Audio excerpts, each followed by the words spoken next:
Hi, this is Neko Case, and this is the LSQ podcast.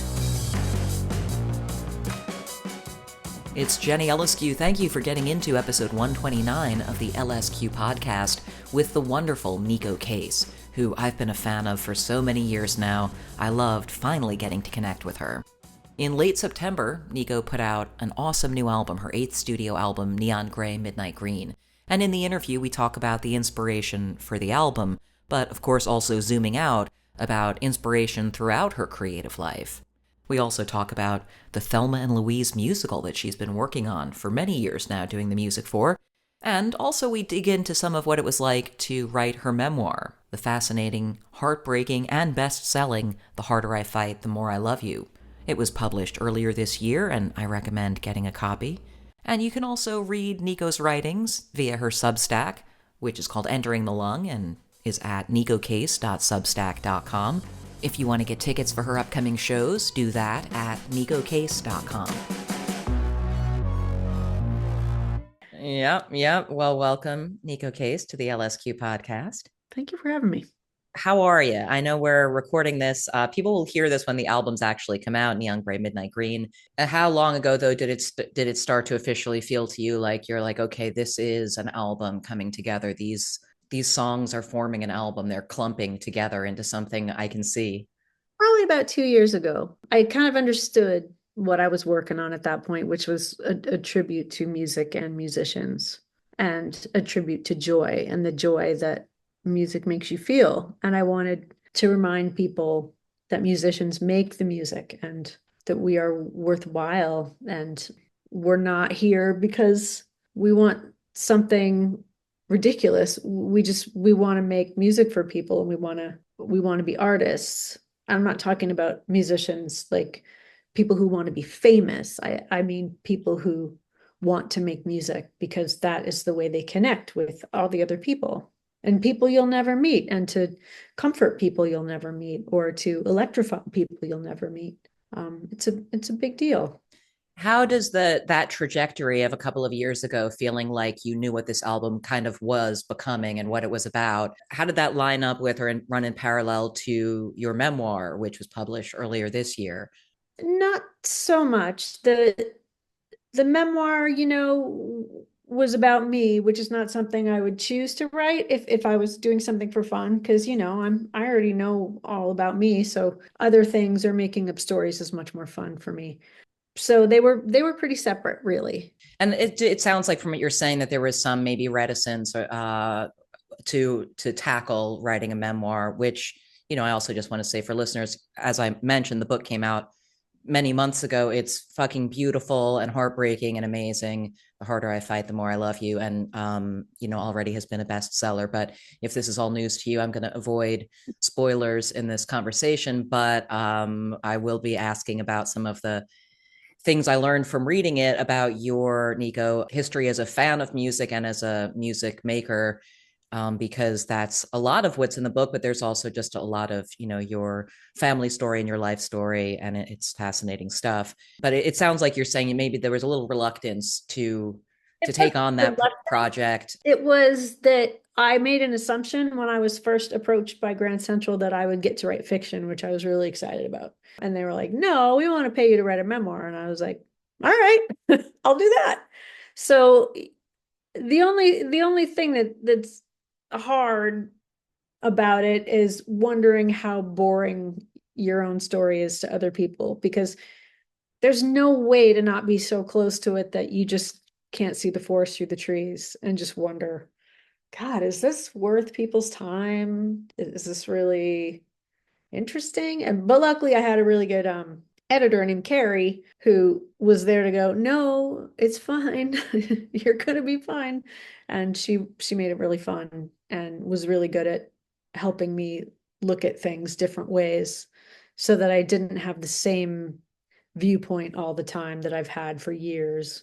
Just looking at things from a different angle sometimes is very helpful and helps you trigger other memories around it. Yeah, I mean, I would imagine as someone who takes inspiration from experiences you've had as an element of creating music, that having to do that work of like as you say, look at life experiences from a different angle and really just excavate all of this stuff. I mean, I don't know if you had ever done anything like that before, and journal, some people do journaling or these kinds of things. And I know you've, of course, written prose and such, but did really getting into a deep dive of your own history reveal new things to you about your creative process as a musician and as an artist? I think I just realized more that I didn't really have a choice. I don't know what else I would do.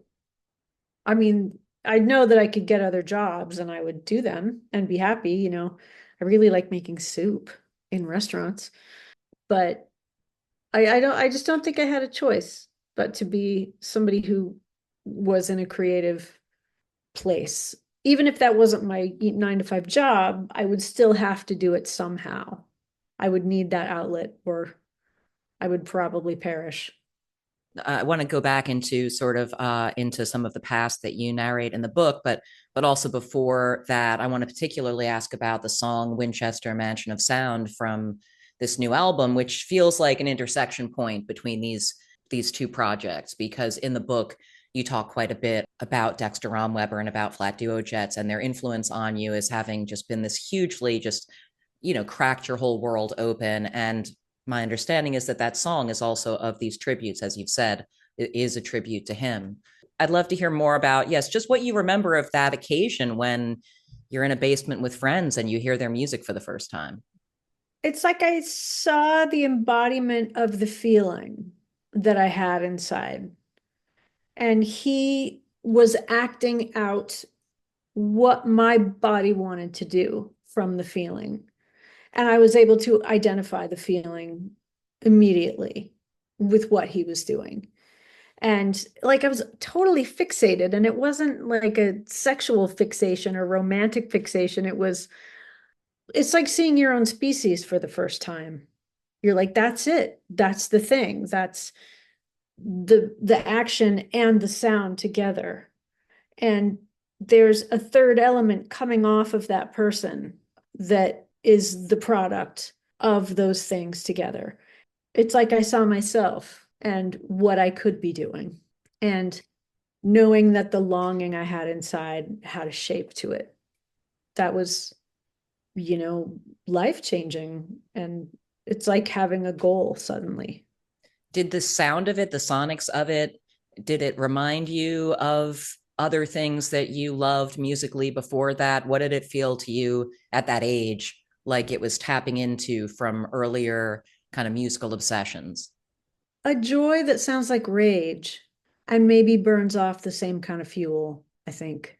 So, I'm curious going back to earlier than that. I know that one of those formative kind of early memories was hearing, country music with your grandma and hearing artists who you later realized that, a Loretta or a Dolly, that was punk rock energy, and it took getting into punk rock music, realizing, retroactively, like, oh, that shit that I loved by those female country singers back then is connected to this underground music and punk rock stuff that I'm discovering as a teenager. It was the Cramps, and it was things like the Osborne Brothers version of Rocky Top, Tennessee, or Buffy St. Marie doing Cripple Creek, or there was so much. And, I discovered Dexter after I'd gotten into punk rock. So he was a perfect intersection of like Screamin' Jay Hawkins and something else. But the feral messiness of it was there. But it was also so elegant somehow because he was not self-conscious in the moment, and he was the real deal. He wasn't pretending to be that thing or thinking of what he was playing as a pastiche of something. He was playing it for real. That was the animal he was. What are your earliest memories of feeling a creative urge to do anything that was artistic or creative, whether it, not necessarily music, because I know that kind of came a little bit later for you, but as a little kid, what were the things you did that were involved imagination and fantasy? Well, I don't remember a time where I didn't say I was going to be an artist when I grew up. I always said I was going to be an artist when I grew up. Sometimes I was going to be an artist, but also a veterinarian, you know. But artist was always number one. So I never thought of a time or imagined a time when I wouldn't be making something. So I don't know when that started, maybe before kindergarten. And so how did that play out? How did that come out of you? Did you do drawing or painting or sewing or I did a lot of drawing and coloring and sewing, and I loved costumes. I didn't think of music as something I could do because, I just didn't know I just thought everything was a hard job that you had to learn how to do. I was a little kid, so I didn't know that that was something. I didn't know how to figure out if you were good at that or not. I knew I really liked singing, but I didn't know exactly what that meant. and what was your introduction to underground music and punk rock and who brought you into sort of this culture of going to all ages shows and that kind of stuff? I can't remember the first instances, but I know that I really loved the radio, and I would scroll around on the dial, and I found KJET in Seattle. But when I lived in Vancouver, Washington before that, there was stuff I liked too. I just remember that I knew that there was something more interesting that had to be happening, and it wasn't just people writing love songs all the time. Not that I didn't like things that were top 40, because I did, but there were just some sounds and some expressions that were so much more interesting. And, I may have found some of the music in like soundtracks of movies and just been like, oh, what's that? But I definitely think like KCMU radio, which was the college station in Seattle at the time, which is now, why can't I remember the name of it? Because of menopause, that's why. Um, but the radio meant a lot, and especially the independent radio. And I found it by myself. And at that point, had again the idea that music would be something you would do, was that still pretty far from your mind? I mean, I know you were still quite young when you started playing drums in your first band. When did that kind of shift begin to happen where you were open to the idea that you're allowed to play music too, that you could go there? Well, I lived in Tacoma, Washington, and at that point, I had friends who played music, and I really trusted them. And I had a friend, Greg Linty, who had a practice space in his little apartment, and it was a safe place. Nobody was judging me. We were just being silly and drinking beer and playing music. And so I think I just had a safe place to do it and supportive people. And so I tried it. What do you think made you choose drums to start with? I was a really aggressive kid. I really was such a butch kid, and I just wanted to be as physical as possible. What was the vibe of this? So the Dell Logs, that was your first actual band, right? What did it sound like? It was very caveman.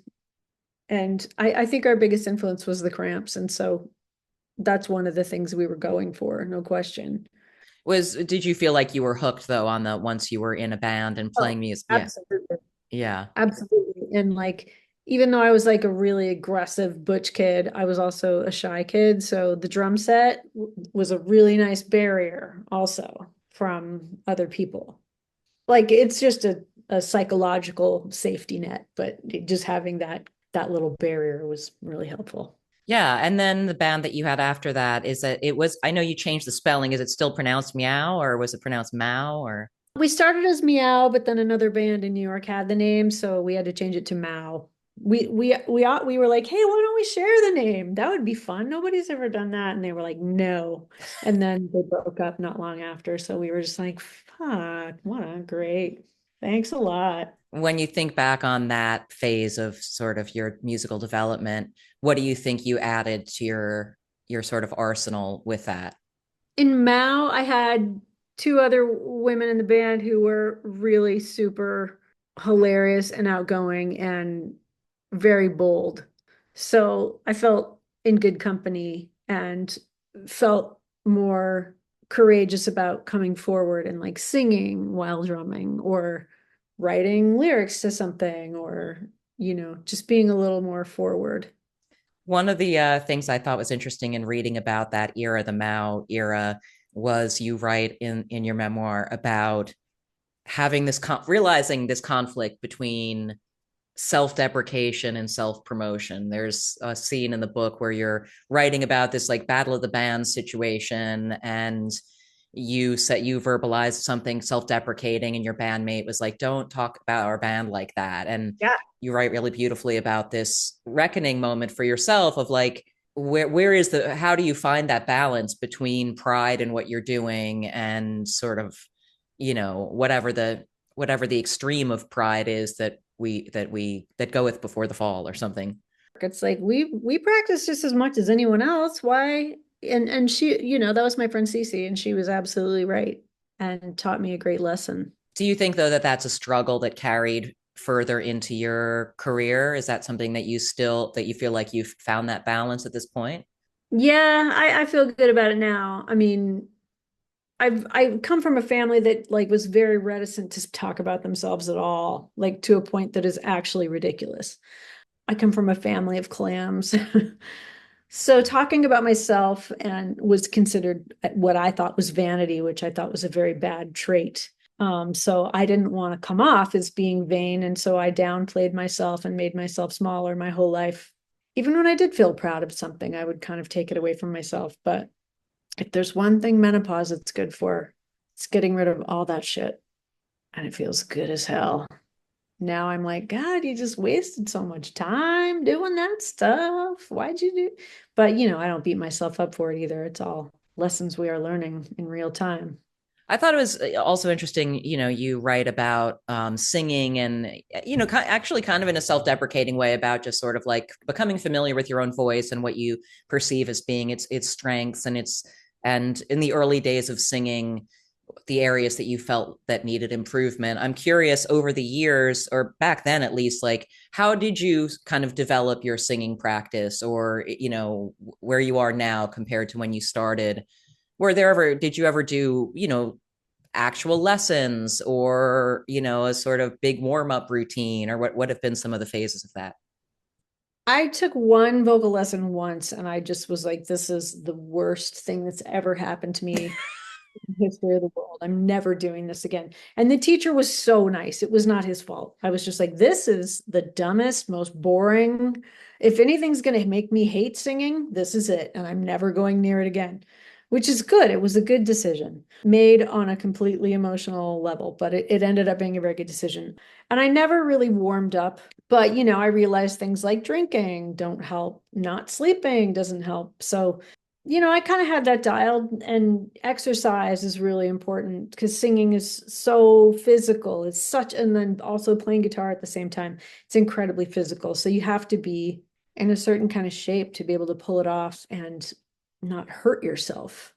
You got to be a bit of an athlete. And, so I gained a lot more respect for my body and, how to take care of it, and learned a lot of things about taking care of myself. And then only on the last couple tours I've been on did I start doing vocal warm-ups, because I have a bandmate who does them, and I just started doing them because it was something fun to do. And then, I would go out on stage and be like, oh, it's so much easier when you do this. I'm such an idiot for never having done, you know what I mean? But it's here now, and I'm doing it, but it took me an embarrassingly long time to start doing that. So I know another sort of woodshed, maybe that's the wrongest woodshed, major moment in your development as an artist was falling in love with the tenor guitar. Tell me about that. Tell me about sort of that relationship. Well, I didn't know they existed until I was in a studio in Toronto called the Gas Station, and my friend Don Kerr had one. He's a cello player, and the cello and the tenor guitar share the same tuning. And so I saw it and I was like, is that a bass? What is that little cute guitar? And he's like, no, that's it. So that's how I learned about the tenor guitar. And so I played his the whole time I was there. And then I went and found myself one, and it opened up my ability to just write songs by myself. Because my hands are so small, I could never really make the physical leaps I needed to. Like nothing sounded like music that I was trying to play, and that was not enough of a reward to keep me interested. So I would just put it down and not care. But then with a tenor guitar, there were so many chords I could suddenly make that I couldn't make before because I needed one finger as opposed to having to stretch all four fingers across a neck that I couldn't reach across. Like my hands are really small. And now that I play the tenor guitar, I now have enough muscle looseness in my hand that I can play a six-string guitar, but it took a long time. What's your favorite guitar that tell me about your favorite guitar you've ever owned slash played? Well, I'm pretty sure it's probably either my SG tenor or my Jazzmaster that I have. Both are electric guitars. I really enjoy a baritone guitar too, though, because there's nothing I love more than the sound of a baritone guitar. Probably the SG. I'm the most comfortable with it, and the sounds of it are really good. And I feel light and a little more nimble on it than I do on other guitars. How has your songwriting process or practice changed since back then, since you started writing songs? Or what are some key things that you have figured out about how to get the best stuff out of yourself? I don't think it's changed too much. I trust myself more than I used to. Some things I write on guitar, some things I just sing into the air. I don't like writing alone because I never wanted to be in a band alone. So I'll often collaborate with my friend Paul Rigby because sometimes I write things that have no relation to each other, but I really want to stick them together because it seems like a really good idea. And I'm just like, Paul, we play every single note that could happen between this and this. Or is there a modulation that would make this go with this? You know, can I like how if this song part of the song is in one time signature and the other one's in a weird time signature, like let's figure out how to make those things work together. So he loves a problem and he went to jazz school. So he there's nothing he loves more than a hard jazz problem. And what about lyric writing? Has your approach to that changed at all over the years? And how does it tend to work for you? I haven't changed my approach to that really at all. It's always been the same. Just something will, sorry, dog scratching on the floor now. All What are good. you doing? Why are you doing that? It's a rug. You can't make it softer. I just think I've become a better editor, maybe. I edit more. And I always find I end up using what I came up with first. But, I'll write it into the ground and then I'll edit it back to what it should be. And I think that's been pretty consistent. Obviously you're going to be touring for this album. You're just getting ready to embark on tour, and so that's going to be peppered throughout the next year, 18 months. But I understand also that in the mix here, I don't know if you can talk about this Thelma and Louise project that you've been working on. I read about this online, and is there anything that you can tell me about that Thelma and Louise musical? Is that happening? Yeah, I mean, we've been working on it for almost 10 years and we just did some kind of exposition shows in London that were invite only just to see what it looked like on stage. We'd never had it on stage or seen it on its feet. So we did that. And right now, I think the goal is to have it on stage by fall of 2026. It may change. Like Right. Broadway and the way the world of musicals works is something that I am barely, knowledgeable of, and I'm not qualified to talk about it because I'm a total kind of outsider in a way. But I hope it happens by then. The likelihood that it will be in London is pretty high because we have British producers and we do a lot of stuff over there. So London in 2026, I think, is the goal. I mean, it looks like it's happening. So I just don't want to jinx it. I hear But you. there's actors and dancers and singers and songs and everybody's really good. And so I hope with all my heart that it makes it, but we shall see. But it must have been an interesting challenge, a new thing, new skill to write that kind of music, to write story songs like that. And did you Yeah, did you love it or? I love it. It's really fun. It's really nice to serve something else that isn't you. Like it's easy to get bored with yourself. Like I already know what I like and what I want. And when I'm trying to change things around just for me, it's not that easy because I'm too close to this, right? So writing for other characters that are already, 3D is a real challenge, and it's a masterclass in songwriting and storytelling. It's really deep. Yeah, I mean, it seems it's like it's so challenging because the songs are so woven into the tapestry of the storyline, and it's like as compared to even writing score music or something like that, where it's just like, no, it's really got to be all the pistons firing and synergistically and stuff like that. So I can't wait to. I mean, I'm sure there's so many of us who love Thelma and Louise and identify so strongly with its defiance in that story.